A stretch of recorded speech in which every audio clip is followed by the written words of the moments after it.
Hey, how's everybody once again? So, there's this saying that goes, this saying in a Dodge proverb, whatever you would like to call it, that goes that the grass is greener, always greener on the other side. And for some of you who may want me to elaborate more on what's the interpretation or meaning of that, I could give you an example or a couple of examples for that matter.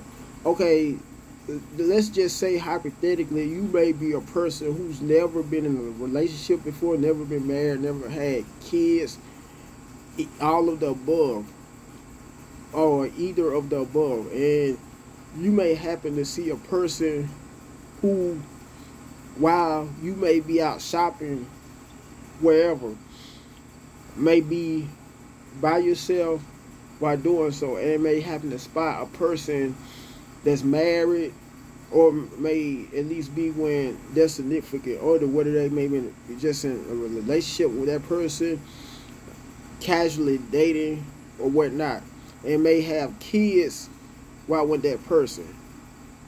By the way, these are two adults that you may see when kids who seem to be so happy on the outside may have smiles on their faces, laughing along with each other, joking with each other, things of that nature.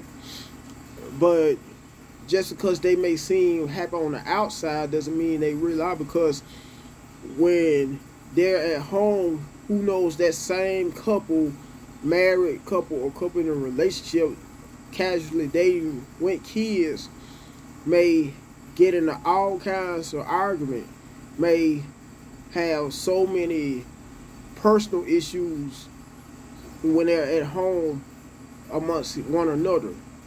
And that's just a prime example of how the grass is not always greener on the other side, so to speak. Or you can see a person with a fancy high-end vehicle while at a traffic light. Both you and that person may be at a traffic light, and you may happen to look to your left side in an adjacent lane on the left, or in an adjacent lane on the right side of you, only to see a person with a much more fancier car than you. For instance, you may have a Honda Accord, right? But the person in the next line for you may happen to have a Porsche. And you may assume that person is very fulfilled, very happy, not knowing how that person may go to sleep alone at night, or may have a career, a high paying, very high paying career to get to the level they are to be able to happen to have the kind of high end vehicle they may have, only to wonder every night, be able to hardly sleep at night, wondering how will they be able to pay the monthly payments on that same vehicle. I mean, just because they may look like they have it all together doesn't mean they may have it all together, because we have we have been trained and indoctrinated to think that just because a person may have it all together and may seem to be so happy on the outside means they're always happy regardless. But you just don't know what a person is going through personally or behind closed doors. And that's another example of how the grass is not always greener on the other side. Well, it could be a person that may have all the popularity, all the fame in the world, and uh, this is one of the main reasons why we're so brainwashed also, and taught to think that celebrities are always some of the most happiest people on the world, when they are clearly not. I mean, they had, at the end of the day, they wash up like we do, they go to the bathroom like we do, even though they may have to in most cases have an entourage when they go out places and get ready to do those things. They eat, sleep like we do, use the bathroom, once again I would say like we do. Yet and still, and not only that, but they have all this fame, fortune, and all this money, but you never know, they could be some of the most unhappy people when they are not in the spotlight. Prime examples would be Whitney Houston, Michael Jackson, Prince, to name a few. They will always be some of the most famous singers in the world, famous recording artists in the world, famous celebrities in the world, even Elvis Presley. But look what the majority of them had to do to eliminate their problems. They had to, for the most part, get hooked on drugs just to be able to take away the misery that they were facing. When all the fame, you would like to think, with all the fame and money that they had, because people adored them just about all over the world, but yet and still they weren't always fulfilled. And that's just a primary example of how sometimes, or in most cases, no matter how much fame you have, fortune, no matter how many hundreds or millions, and sometimes billions of dollars you have, that's just a prime example of how the grass is not greener, always greener on the other side.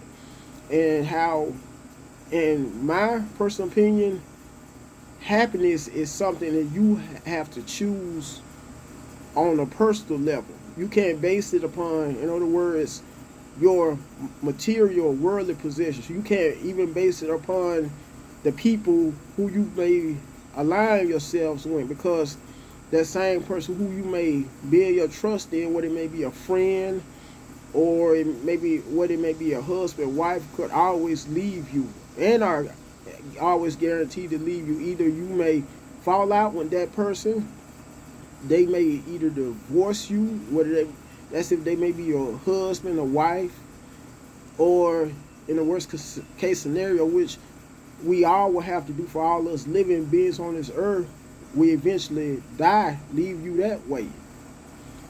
I know it's sad to say, but it's inevitable, death. Anyway, I wanted your feedback on this matter.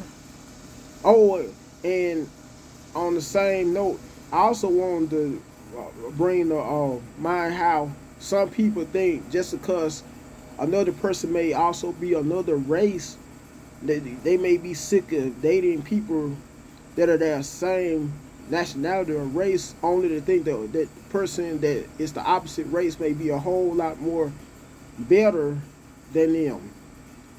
I mean, even though this is kind of on a side note to a certain degree, at the same time it's not. Anyway, the main people, and I'll just put it this way, who you may happen to think may bring you all the happiness in the world, even if they are a different skin color, different race, different nationality, also in most cases may end up causing you just as many problems or unhappiness as a person of your own very own race. And that goes for all these people who, for instance, all these black men who may think white women are some of the most nicest, precious group of women in the world, when they're not. They're clearly not, because I have came across quite a bit of white women that have had attitudes or have attitudes just like with black women. And that's one of the main reasons why I would say some black men turn to other races and groups of women, not just specifically white women, but other groups of women such as Middle Eastern, Hispanic, Asian, just to name a few, because there are several other nationalities and cultures of women out there. And they also look at women, some black men, as too complicated. Now, judging from my personal experiences with black women, sometimes they could be that way, but not all, because I am, as of right now, married to a beautiful black woman who loves me unconditionally, who I share a very great chemistry with, and treats me with so much love and kindness that to the point where I'm very much happy, very much so happy with her, and very thankful for being with her. Most of all, for accepting me unconditionally or as I am. With that said, I want you to like the video, leave your comments right down below in the comment section. Last but not least, subscribe to the video, share the video. Subscribe to the channel, share the video, And until next time, be blessed.